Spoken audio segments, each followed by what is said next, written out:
Happy New Year. It's Hairly Relatable. This is episode number 8. This is the first episode of 2025, and I'm fumbling, everyone. I am fumbling so hard.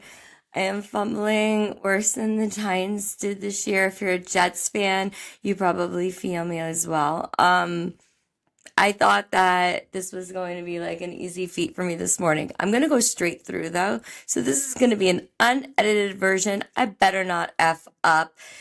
Welcome. I'm your host, Nicole. I'm recording this from my dining room located in Bergen County, New Jersey.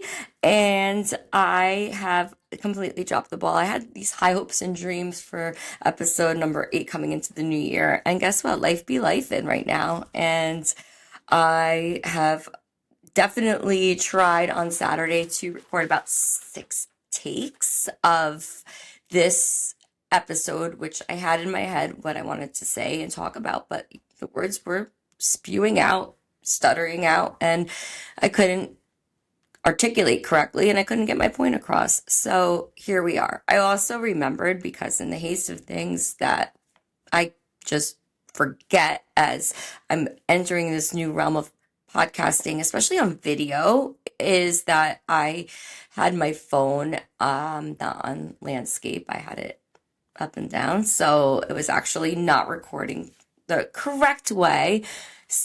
How is anyone ever supposed to remember everything that we're ever supposed to do in this? I really, really don't have space, and that is just a problem within itself, is that I have not really found my space to record yet. And I can rent a space, again, putting out extra money and efforts into travel time, and when do I have that, right? Can't even find the time to record this episode. But we're going to get there, and I think the biggest thing right now is just to stay consistent, because I really am one of those people that say, if I'm going to do something, I'm going to do it. And accountability is everything right now. And showing up for myself, showing up for the Hairly Relatable brand that I am ever so gracious to have created and working hard on. So here I am, going to produce a straight through 15-minute quick episode podcast for 2025, unedited but scripted. Hairly Relatable, episode number 8, coming to you from my house. And I am going to be heading to work in a little bit at Beautiful Revenge Salon, located in Westwood, New Jersey, where what I talk about doesn't necessarily reflect the policies and opinions of the salon. So there you go. Disclaimer, unedited. All right. 4. 2025. How did everybody make out for the new year? How's everybody feeling? I had left on a high note of the bonus episode with manifestations, and just really, really having dreams and visions for this amazing, amazing year to come up. And what happens? The world happens, and you really, really can't get on social media or online or the television or even talking to your clients, friends, family members without having this overwhelming sense of despair, what's happening in the world. And I put something on my Instagram just stating the concern and just prayers and heartfelt message that I wanted to just send out to California. I have actually never been to LA or that side. I've been to San Francisco years and years and years ago. And if you know that I have actually been to San Diego about a year and a half ago, and I really left a piece of my heart there. And I know that it's not directly affected by the fires there, but just as a state, right? Like you're close enough that you're seeing your friends, your family members, and we're across the USA here on the East Coast, but like we're feeling it. And I mean, the devastation is real, what we're seeing. And it's crazy. It's bizarre. It's heartbreaking. The stories, the stylists that I follow, that I became friends with, that's the outpouring of community that even is 2-3 hours away from north end to south end of California. So it's a beautiful state. It's so disheartening to see what trauma is happening, and we all have to do better. We all have to do better as a humanity, society, everyone. And I think I speak for, hello, look who came to join me. I told you she believes in me. Thank you for your cameo appearance. That was completely unscripted and authentic. So there you go. So yeah, we have to do better, and as a community, as the world. So there's my this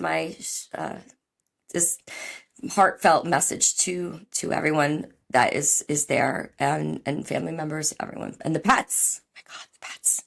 Don't even get me started on the pets too. I mean, we all know how I feel about animals. So between the dogs, puppy cuts, and my babe right here, and just even the wildlife, I can't go down that rabbit hole right now. But anyways, so everyone, my prayers and my heart is with you guys, and we got to get through this crazy start of the year. All right, so here we go, unscripted. Episode number 8, Hairly Relatable. Happy New Year! I want to talk about the cancel culture. And I'm going to go on my notes because I am not going to fumble today. Cancel culture. What is the cancel culture? Right. Well, let's start with, why are the clients choosing stylists? Now, like, is it based off of the popularity that they're seeing on social media? Or are they choosing clients based on loyalty and professionalism, right? And that's what's really happening. And I feel that, like, social media has its perks, and I came from the generation that really didn't have social media. And there's so much that you see that's expectation versus reality. We all know that. Welcome to the world of AI. What is real and what is not? Pictures are airbrushed. We know that. We've known that from Vogue magazine. We've known that from the hair books that people used to bring into the salon, and they used to sit in the coffee tables, and people would be like, I want this haircut from the Paul Mitchell, 1999 hair book. And it's all fine, but now you're taking this to levels of just lighting and people that don't really even exist. Their faces aren't actually relative to what a human face looks like. It's all computer generated. So AI pictures have no structure of what facial recognition really is, or what people's faces really shape like, what hair growth patterns probably fall like. I'm just really getting into that, and what hair texture, color, it's all just computerized. So when you're taking these AI pictures and you're bringing them in, and it's like, sure, you can look at the shape and the balance and the cut, but sometimes it doesn't really relay on a real life aspect of what we're doing, and what we're creating is art in real life on your hair that's moving and flowing and actually in 3D. So 4D, 5D, like whatever have you. But that's what's happening is that you're looking at this image that's just not real. And it's hard to really have that expectation. And the other thing is, everybody sees things differently. So you have something that you can say that's like, okay, this is milk chocolate. Well, what's milk chocolate to you? It's the same. It's different to me. I can look at something that says caramel. And this is why I have a pet peeve of when people consider like a caramel, a honey, a this, and that. And is a great tool to relay the message after the fact. But I really feel like when you are doing a consultation with a client or looking at a picture, it gets lost in translation because of how everybody sees color so differently. And it's not a perfect science. It really isn't, because of that 0.1 to 0.5 difference of like visual. Everyone sees different, and there are some people that are colorblind, so they're not going to see it. Look, I can't see without my glasses on up close anymore. And the progressive readers, who knew? I needed them. And then I'll be texting without it. And I say, my glasses are right here. Why am I texting without it and struggling? Because we do that to ourselves. But it's so true that like things like Pinterest has really, really, really changed the game. And it's a great resource for inspiration, but it's not an actual result. And as long as clients come in knowing that, I think that we will move forward with all this AI mambo jumbo nonsense, because it really isn't the actual what's happening. And I want to see more of like the process of things, and not that the AI finished picture. I want to see the nitty gritty of what happens, what goes wrong, what that orange in between color looks like, because that's the stuff that is really happening behind the chair, not these airbrushed looks and gradient lighting. So with that too is these pictures that,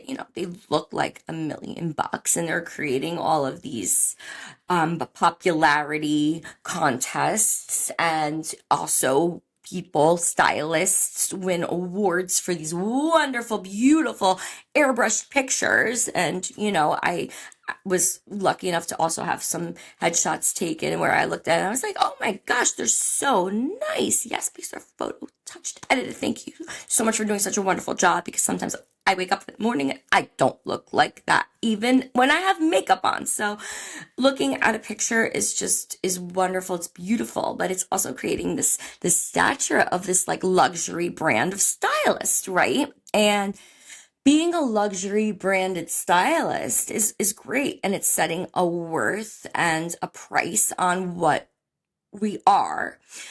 It's also setting the bar, and I love that. And I love that for the stylist who've worked so hard to become that. But it's price pointing a lot of the stylists out of pocket, out of league, and luxury branding doesn't necessarily mean a luxury experience. I'm going to repeat myself and say that again. A luxury brand doesn't necessarily mean a luxury experience, right? Like some stylists can create this for you as a client and really just drop the ball and treat you like not so great, right? And maybe you could keep coming back, and that's okay. But really, is that really how you want to get treated? Or do you want to feel warm and fuzzy? Or is it just a popularity contest? And, it's the cold shoulder, or it's the like, I'm doing you a favor, you're in my chair culture. That's really the reality of it, right? So the popularity contest creates a luxury brand, not necessarily a luxury experience. If you are getting it, then you have found a wonderful, wonderful unicorn in the world, and stick to that, because it is hard to come by, but it does exist. And there's balance, because what is luxury experiences right here in Bergen County, New Jersey, I would consider what I do a luxury experience, and I hope that I provide that for my clients too, because where I'm price point at, I don't think is inexpensive. I think it is a higher end price point, but what I also have to offer as my experience, as what the salon has to offer, is a lot. So with that said, it's packaged as a whole, and what I give is always like a lot extra, I feel. And that's just who I am as a stylist. But I'm not here to like bloat myself up or talk myself up, because if you're in my chair, you know what I'm about, right? Right. And the cancel culture too. We also want to talk about like how fast sometimes clients can cancel out a stylist. And I see it all over the forums that I'm on too, it's like, oh, she toned my hair to gold. That's it, Ton. I'm never going back. And there's like some funny reels and funny memes about it that I've seen. And they're like, oh, you'll talk to an ex that like ghosted you, but you won't go back to your hairstylist that toned your hair a little too gold once. And how fact of the matter is that? It's so true. Quick to cancel culture. And I think that that has a lot to do with TikTok. And I'm not going to bash TikTok, but here I am bashing TikTok, and TikTok's getting canceled as of the 19th, January. We'll see if that happens. I am not on TikTok. I downloaded it once. It didn't really resonate with me, and I have enough to handle with social media and doing podcasting now and everything else. So, but we'll see. And I feel bad for the people who have made their empires monetizing on this platform, and now they have to recreate on either YouTube or Instagram, and all these followers for what? For nothing, basically, to just get canceled. This is the cancel culture. Why are we canceling? I scared my cat, but why? Why are we canceling? I mean, it was an app based off of something else and whatever. We won't get into that, but everyone's just so quick to walk away all of a sudden without like just figuring something else out, right? And it's like the loyalty has just really gone by the wayside, right? And that's a problem. Is it time to really go back to the basics now of handing out business cards? And we've lost our personal connections. And basically back in the day, what I did as a stylist upcoming was like put my business cards in one of those pull tags in ShopRite, in libraries, in coffee shops. And I would get clients that way. And it's really built on personal connections. And I guess it is great for broadband. I want to talk about that all the time. And I love connecting with people outside of New Jersey. Like I started out saying, my friends in California. But the reality of it is, I mean, are we traveling to see each other? Like, are we losing all of these like sense of these little niche areas because we are going so broadband? So maybe it is time to buckle down and really like settle into where we began as stylists, as clients. And remember, like we're not canceling on the people that were there for us. We're not Xing them out. And we're going to stick with it and work through it. And just like communities need each other, and that's how I feel like this industry needs our clientele, and our clientele needs us. So I think that that's pretty much relatable, and that is where I am going to rant over. I had a couple other notes to say, but to be honest with you, I feel completely fulfilled with everything today. We need each other, and that's where I'm going to make everything today relatable. I think I pulled this off pretty well. I want to say thank you to Davenport, my cat, today for the support. And listen, we can't be canceling culture. We can't be canceling on each other. Like we need each other more than ever now, and that is the message that I'm putting in today for 2025, because it's evident and it's out there. So be kind, support each other, and you never know what somebody else is going through. Right? Coming off the holidays. We're going to come in 2025 strong with compassion, with love in our hearts, and we're going to stop canceling on each other. And that means so many things, okay? Again, this is Nicole with Hairly Relatable, episode number 8. I did it. Almost a 20-minute episode, and I'm not editing it. That's stressful, but I'm going straight through, and this will be up later today.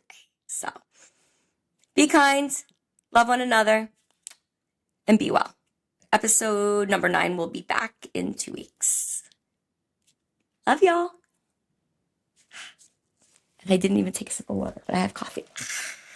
The quote runs on Duncan.